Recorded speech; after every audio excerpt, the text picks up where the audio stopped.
All righty. Thank you, everybody, for showing up today. Should be a interesting topic. We're going to talk about sky replacement and how to bring in your own files into sky replacement, how to make folders so that you can transfer files to other people really easily. Um, so hopefully this will turn out knowledgeable for you. And if not, you can help me get knowledge because I need a lot of knowledge as well. Okay, so let's go ahead and get started. Share screen. Screen shared. And you can see my image there. Let's go to Photoshop, start with the important stuff first. Let's minimize that, get it out of the way. Close that because that's always annoying. And then we're in Photoshop. West Coast School, June 9th through the 14th. You can take a full week of easy Photoshop with me or advanced AI portrait photography and all that good stuff with Scott Detweiler. Sharon LaBelle and Karen Nakamura are doing macro and floral compositing. Tim Meyer, Fundamentals of Lighting and Posing, always a good class. Michelle Pennings, Fine Art Masterpiece Portraits from start to finish, basically. Pete Rizak, The Man with Film. So you got hard light, soft light, window light, strobe light, and black and white done right. And last but not least, you got Chris Woolley talking about marketing. So great lineup. If you had never been to West Coast School, you've never been to a good school. It's so much fun. It's bing bing summer camp for photographers. So come out and have some fun with us June 9th through the 14th. And then also at Texas School, there's a class called Photoshop 0 to 60 in a week. So I have to advertise that one as well. So if you want to come to Texas School and have some fun, you're more than welcome to because you will have fun there. So close that puppy out, don't save, and go back to Bridge. And let's go ahead and bring up this one. And for those that don't know, I screwed up this picture royally. The airplane's crystal clear sharp. But Hutch, what did I do to the propeller? You being the expert on aerial photography. What did you do to the propeller? Nothing. I Nothing. know. Just Nothing. too fast of a shutter speed, huh? I see a blade, you know, when you got a vertical against it, it's hard to tell. I need to blur it just slightly so it looks a little bit better. Yeah. What was your shutter speed, you know? Too high.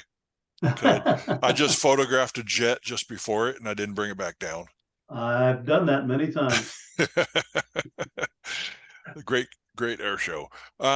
So with this, it's got a decent background. I like the clouds and the clouds are moving with it, etc.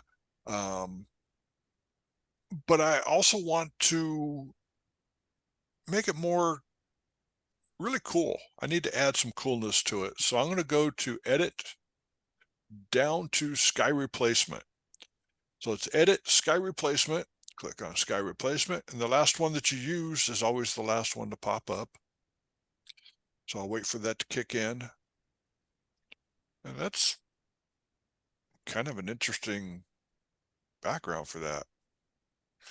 But you click on the down arrow on the right-hand side of the sky there, and you've got more skies to add. And so I've got mics, which I'm going to show you what to do with those in a little bit. You got stormy, sunsets, blue skies, night skies, and none of these are original Photoshop skies. These are all my own skies that I put in there. So if I use them in print competition, I don't have to show them at the bottom saying, hey, I use this particular sky. You've got a few at the top here, which are previous skies that you used recently. But let's go ahead and let's go a sunset there, see how that comes out. I'm not even sure. Oh, that's interesting. And you'll notice that it made the plane a little bit darker as well. So let's click OK just for fun. And as you turn off different layers, made the plane a little bit brighter there. I think I like it a little bit darker. Foreground color, no change, a little bit. Yeah, it makes the plane stand out a little bit more. You got your edge lighting, and Photoshop does all this for you. So I turned off the other sky and it goes, whoa. Photoshop makes a group for you. So if you want to turn it on and off, you can do that. Or you can go back in history, go back to open and put in a different sky. So edit, sky replacement. It's going to bring up the last sky we used. And let's go to, say, blue skies.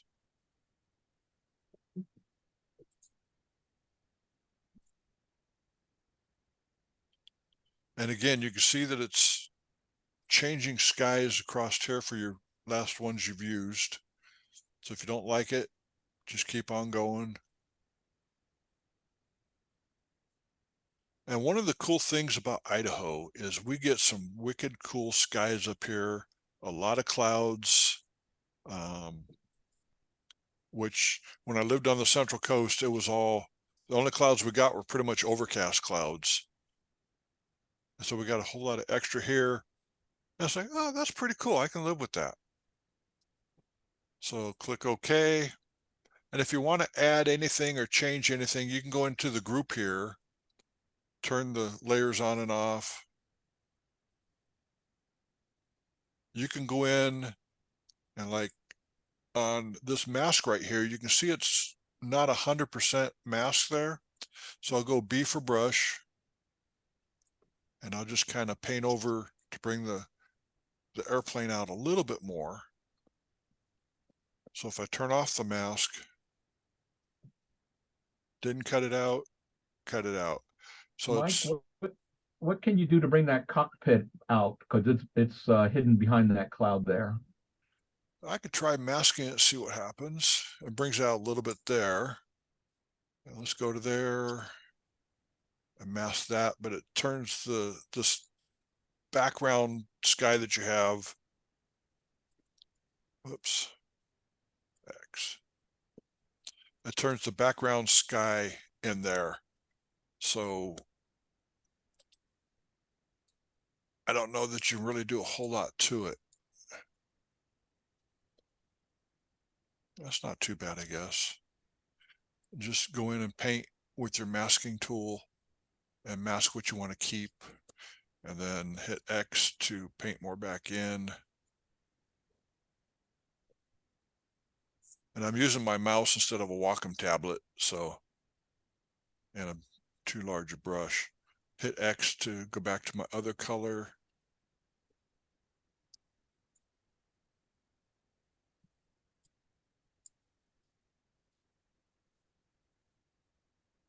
Let's go back here. Somehow it got on gray, which I don't know how it did that.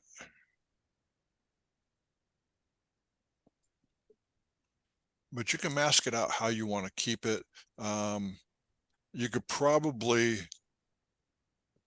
make a copy of this and just get the edge right there, the highlights from the cockpit, the canopy, and paint those in.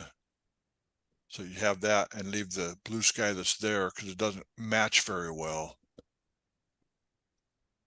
and paint that in. So let's go ahead and, Michael, can you move the skies around to make it fit in maybe in between the blue? Or they, once you drop them in, or they all just standard, just fit right in the space? did that answer your question? It did. I went to the move tool, clicked on the group. Let me try the one layer below it, see what it does. Okay, same thing.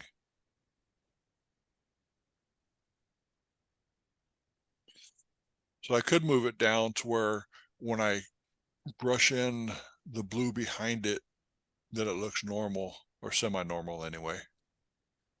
So you can fix it that way. You can also expand it using expanding your layer, or when you do the sky replacement, let me go back up to, I'm going to go back to open, go back to edit, sky replacement. You can scale your sky as well. So you can make the sky bigger. You can raise the color temperature to warm it up, cool it down, whatever you want to do with it. You can also adjust the brightness. Is that the only temperatures that you can do is cool it down or warm it up? They don't have any others that you could work with, like, you know, the magentas? Let's warm it up. And that's not exactly how I like it, but that's okay. What we'll do is go up to the sky replacement group. We're going to do the claw, which is merge visible, merge everything visible. So I'm going to go Shift, Option, Command, Shift, Alt, Control E, and that brings it up on its own layer. So if I turn everything off below it, it's all by itself. So what I can do is go to Camera Raw, which is the Camera Raw filter, and then you can go into color, do your temperature, your tinting, whatever you want to do with it, vibrant, saturation, tweak it and make it ugly.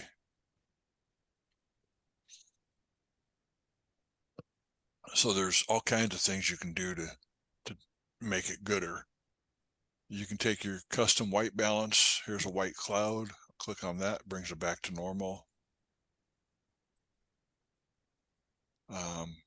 And with Camera Raw filter, you can do whatever you want with it.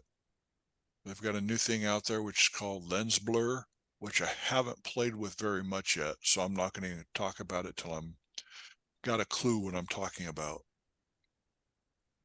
Don't save because I don't want to save it. And we will go back in history. Michael, can I make a couple of comments on the canopy? No, No. Okay. of course you can, Hutch. A couple of things, because I struggle with this all the time. And one of them is I'm always talking about the quality and direction of light and tonality of light. And you've got a pretty significant difference in the tonality of the original versus the tonality of your sky. So I try to match up as close as I can the tones between the two of them, and then you don't tend to have quite the problem with the canopy. The other thing you can try doing is selecting the canopy and then changing the opacity on it slightly. And that'll help oftentimes match up between the background and the canopy. Yeah, because if you look at the canopy, that's the original. And that's with the sky replacement. With the original, you can't even see the pilot in there. And this is basically straight out of camera, this particular image. Wow. So it's crazy when you got certain lighting, how it works like that. I'm not the expert in aerial photography. If you can do a selection on the canopy right now, the top of that canopy, then that selection will remain when you switch to the, and then you can try, something's funky going on with that canopy, but Yeah. you got So, all there we the, go. And this is with my mouse and not a Wacom tablet. So yeah, just do the blue part of the canopy, not the red, if you can. okay. May not work, but And what I'm doing right now to get rid of what I've selected is I was holding the Option key, which gets rid of the selection. Hold the Shift key and add this selection in. And then we'll add this in.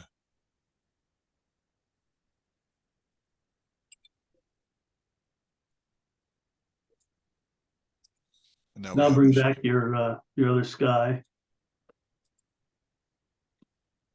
And go ahead and zoom out a little bit and then now change the opacity of your selection there. Should be able to just well, we want to put it up on its own layer, don't we? yeah. Well, yeah, you would, yeah. Typically, you're gonna do that and So we have the canopy on its own layer, which you can't see. So we'll take the group down below. You can see it's not perfect, so we'll drop the opacity.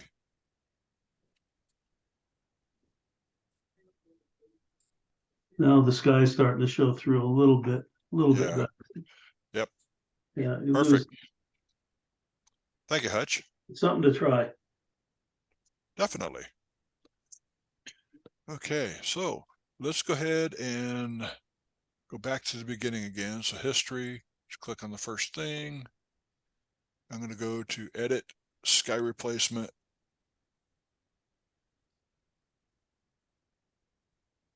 We're going to do a drop down on the sky, which gives us all the other skies. Or what we could do is click on the settings wheel up at the upper right, get more skies. So we'll import, you can get more skies from Photoshop or Adobe. I got plenty of my own. Import images, and I'll go to Oh, shit.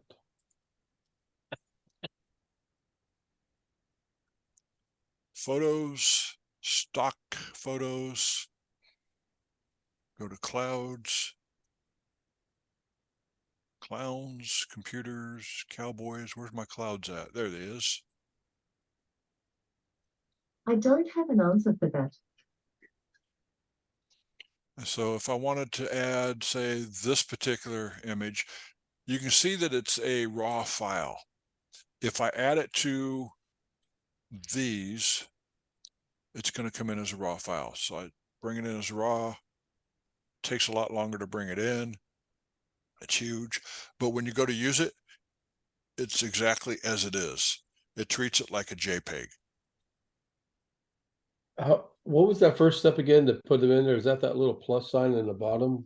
Up in the upper right, you can go to the settings up here, or you can do the plus sign down here at the bottom. And that's where you can add your clouds. You can add whatever you want in there. Okay. So I've got a few up at the top, which are labeled as mics. Michael, when you're adding it, how do you get it to a particular group, and how do you add a group? Okay. First thing we'll do is to add a group.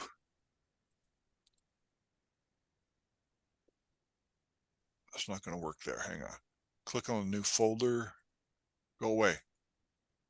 Click on the new folder here, and you group name. So that was Bruce that asked that question. Mm-hmm. So here you go.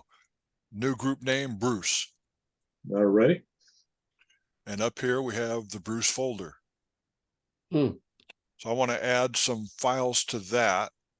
I can drag this last one that we did, drag it up to Bruce, and now it's under Bruce.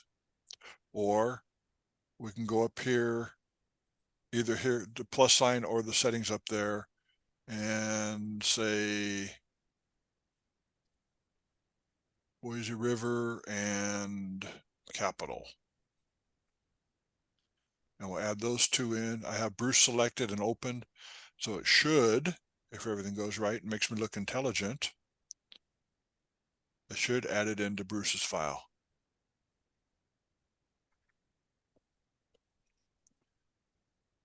I need the Jeopardy theme song while we're waiting.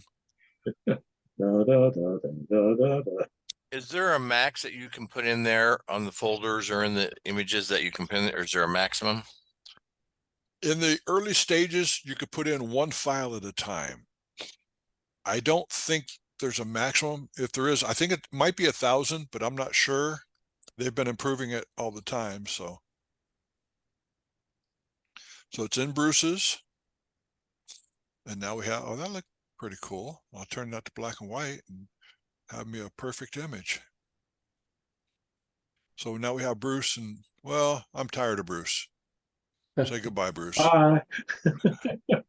Bruce is gone. I like Bruce's background. So I have 4 files in here. So I'm going to select all 4 files.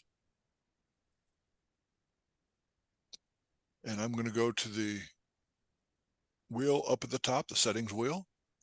Go to create new sky group. I'm going to call this Photoshop Party, double P for short.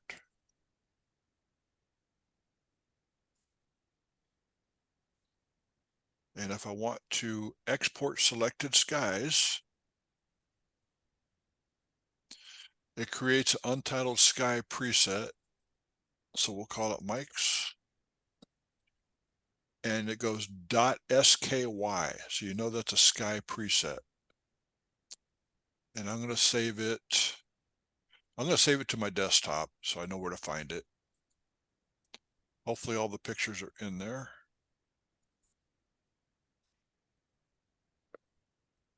So if I delete the double P here,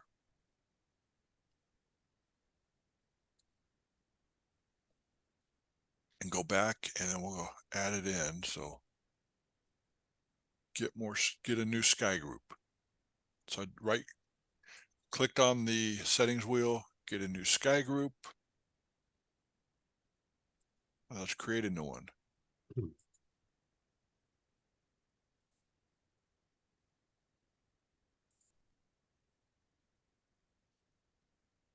Add more skies. Okay, why am I not working right? Hang on. I see my group there.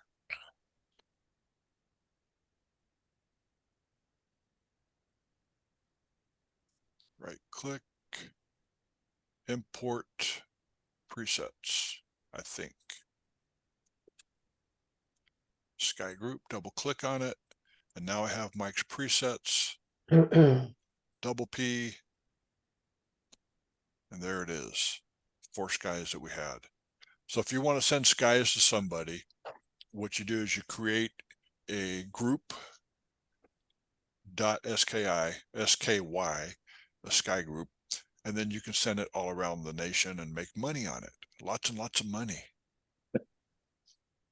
Mike, is there a recommended size those files should be for those? I don't know if there's a recommended size. It depends on how much patience you have. All my skies are set at full size. So a lot of these are raw files that are in there. So they do take a little bit longer to download. Why do you go raw instead of converting them and making them JPEGs after you work on them and save them? Is there an upside or downside of that? Well, the skies that I give away when I teach at schools, I give the students all 100 files. Those are 8x10 at 300. So when I do that, I make them small enough so they can open them up really quick. For me, working on my computer, it's fast enough to where I do a large file and it's going to do all the work for me. And it only takes a little while to open it up. I've kind of struggled with this a little bit, but I found that, you'll remember that Mike scaled, he showed you how you can scale the skies. So I've just kind of gone on the assumption the bigger the better, because I can always scale them down to fit. But if I've got to scale them up, then I may lose some resolution, what have you. Yeah. And if you lose a little bit of resolution with your sky, you're okay, because it's going to be a little bit softer anyway, not sharp. Unless you're like this image is like in your face. But if you put a sky with a particular background, then it's okay if it's a little bit soft, if you have a good foreground. So, Michael, sir, your picture here of the canopy actually brings up another question. The reason we can't see the pilot is because what we have here is a we're not seeing through the canopy, we're actually seeing the canopy as being reflective. Okay. So how does sky replacement deal with surfaces that are reflective that be picking up part of the sky or a different part of the sky? What you can do, let's see if I can find an image really fast to do that with. Give me a second.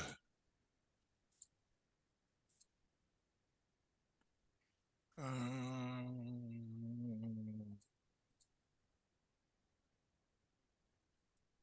don't know if I have any reflective.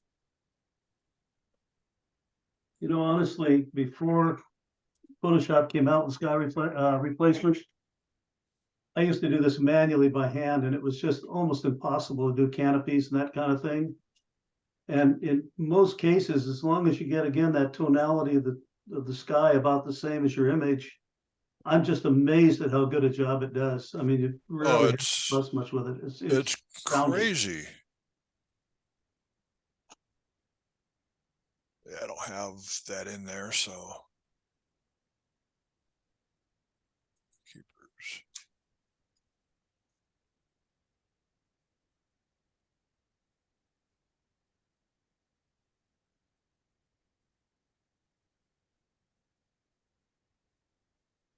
That's the sky replacement behind me, by the way.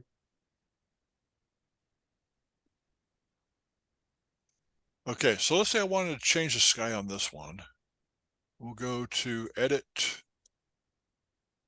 sky replacement.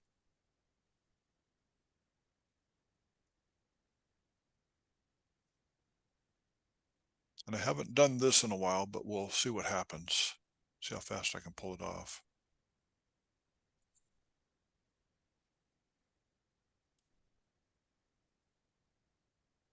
I would just use this cloud. Why not? Click OK.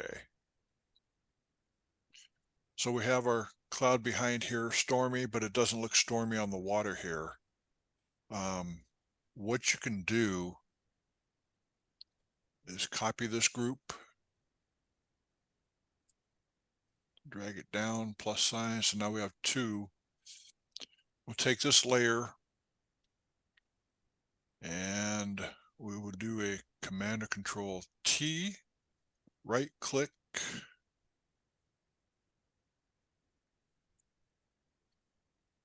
And we'll just rotate 180 degrees. No, we won't.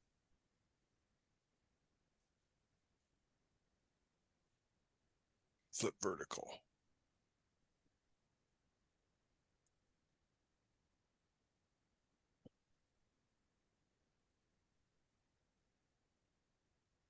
I'm going to move it down, and for some reason it did. Oh, it took the balloon out. Okay.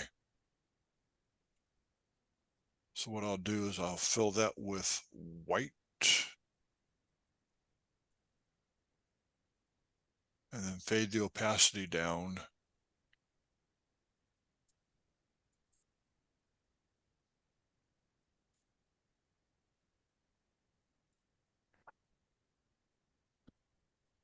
And drag it down a little bit. Yeah. Shut up. Don't argue with me.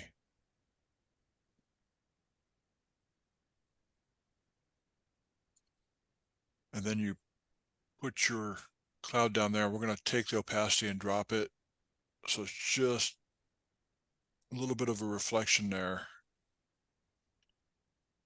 And obviously I got to mask this guy out right here in the boat. Or is that a ship? All you Navy guys. Use that remove tool. That's another thing I need to talk about too, is a remove tool. Give you an easier way to do this, Michael? Is there an easier way? Absolutely. Okay. John Grust and I were spending a few days in the Sierra, and we were talking. He says, "Oh, it's so hard to put a reflection." And he says, "I never do it." I said, "Give me 2 minutes, John." And he went, "Oh my God." Rotate before you do anything. Rotate your image. Flip your image upside down. Okay. Rotate it so it's upside down. Now do a sky replacement, because the sky replacement will think that the water is the sky. Then rotate the image again back to normal, and do a second sky replacement with the same sky. Okay, let's go ahead and Works do, about 95% of the time. So in other words, full Photoshop. Full Photoshop. And it fools easily. It thinks water is sky. This one might be a little bit, this one may not work, but we'll maybe try not it. because it's kind of funky water, but So edit, sky replacement. I've seen a couple different ways to do it. When you got smooth water, it's easy to pull that off. yeah. But with the rippled water, I'm not sure it's gonna work. And then sometimes sky. you have some, No sky detected. yeah. But yeah, I've seen that done before. I think Matt Kloskowski did that. So definitely that would work. Let's say I wanted to remove this balloon.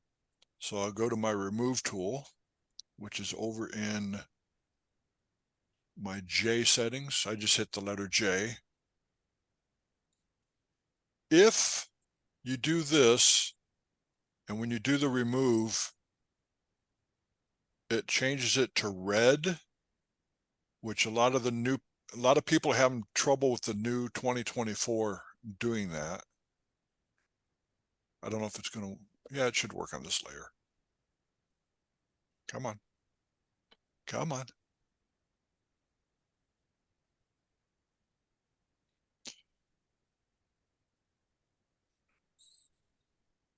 You're not that big a file, not that big of a picture, so go on and move it. Thank you. Now we remove the balloon.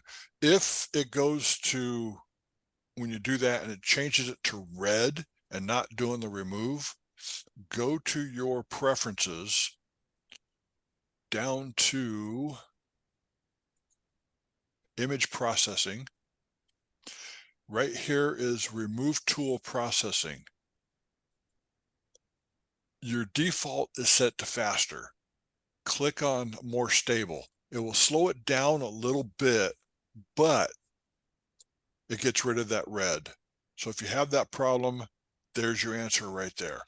Okay, you said the remove tool processing, go down to more Okay, stable, you go to preferences, down right? to image processing. Right, Image processing, the bottom one is remove tool processing.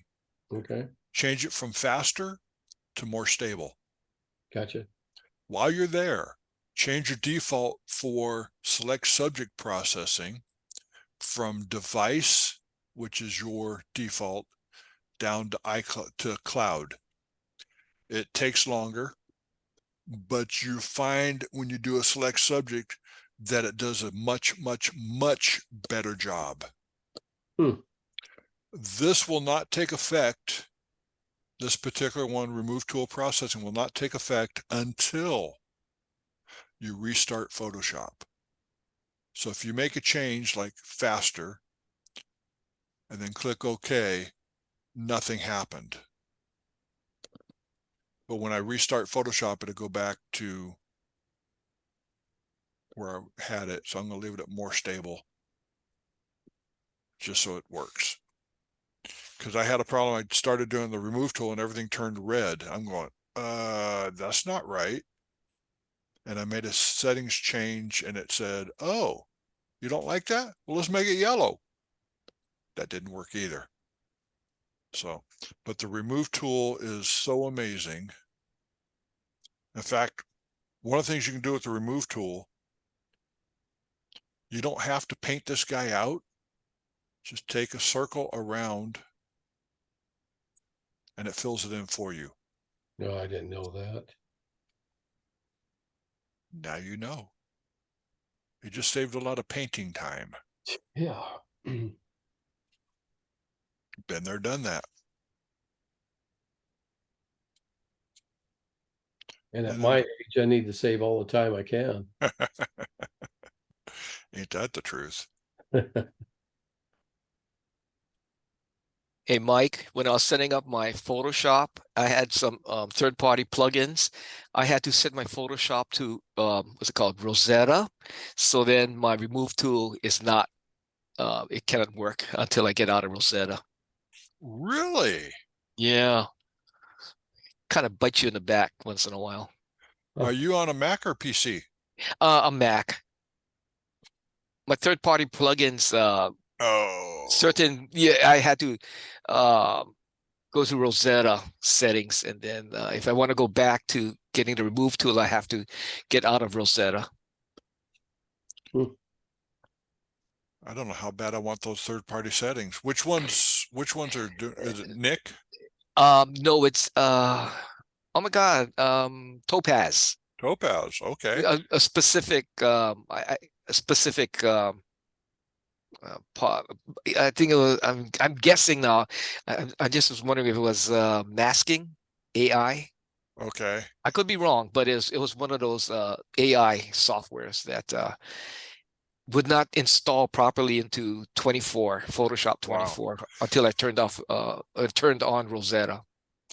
I don't have Mask AI, so I don't have to worry about that. But Denoise and Sharpen both work without Rosetta. So I'm Right. very happy. Go ahead.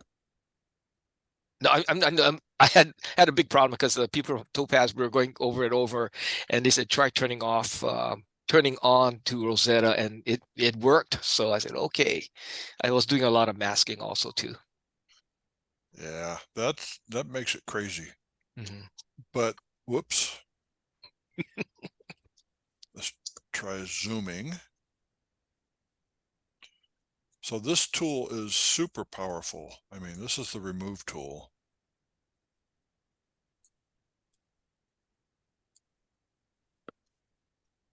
Just hit enter and we'll wait a little while.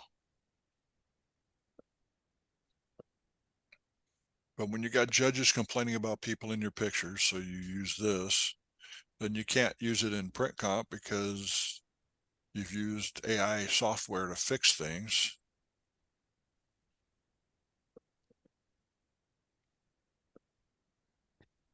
But you'll see the grates and stuff should, if everything goes right. Hey Dennis, in judging, I did see possibly this tool used, but see that was a pretty good job right there. I thought the remove tool, but in judging I saw some smudges going on, and I'm just wondering if people are starting to use this type of tool in the competition images. I thought I've seen some of those in some of the critiques, but we don't know, so you have to assume some kind of technique has been used. Mr. Tim would tell you more, but I just have to say the technique maybe isn't appropriate. Is the remove tool considered an AI? There's a number of, Well, particularly in Topaz. Because my understanding call was everything AI, my understanding was that AI is when you take from without the image and bring it in. And the remove tool is just taking from within the image and moving the pixels around. Well, there's something in landscape where you're not allowed to remove anything that was there except for dust spots. No, that's your reportage. It's reportage only? Yeah, Yes. that's reportage only. Yeah. Okay.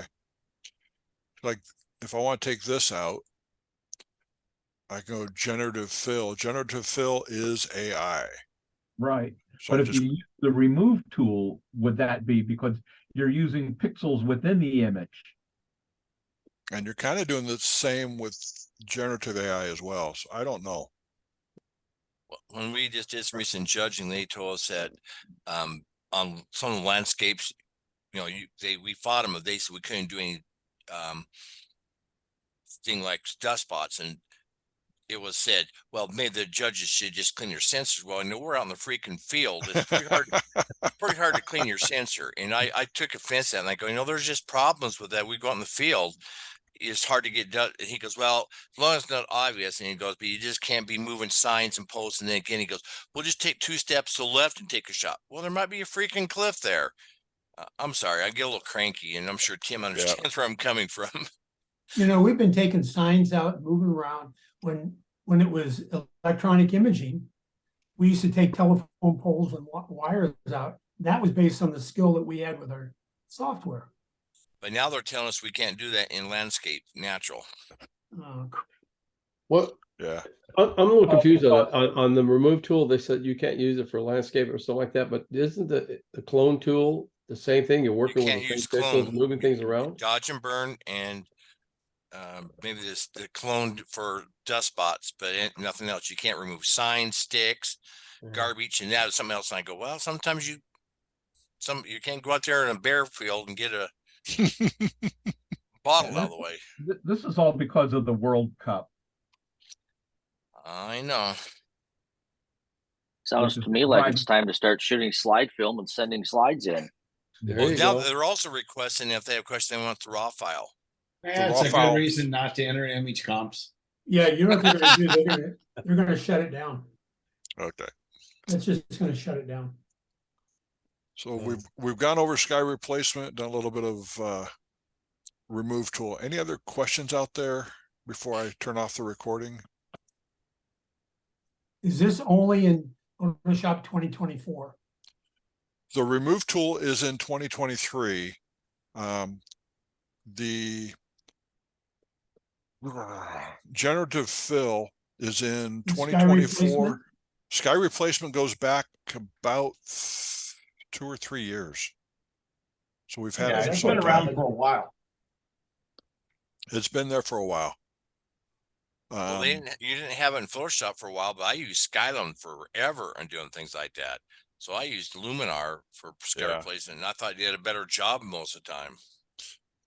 I think Photoshop does a good I haven't played with Luminar for sky replacement, but I've played with it for other filters.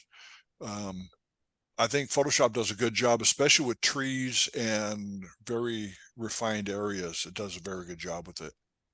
Does Luminar give you layers now? Because I know originally, yeah, that's the reason I like the Photoshop version, is because I've got the layers where I can make adjustments afterwards. Well, I always made layers anyway. Anytime I Yeah, use make that. a copy layer Make a copy layer. I always made a copy layer anyway. when you remember.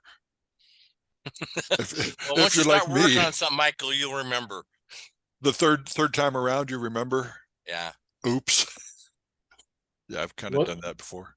The one thing that I had to learn, I had to do was update my software on the computer itself on the Apple.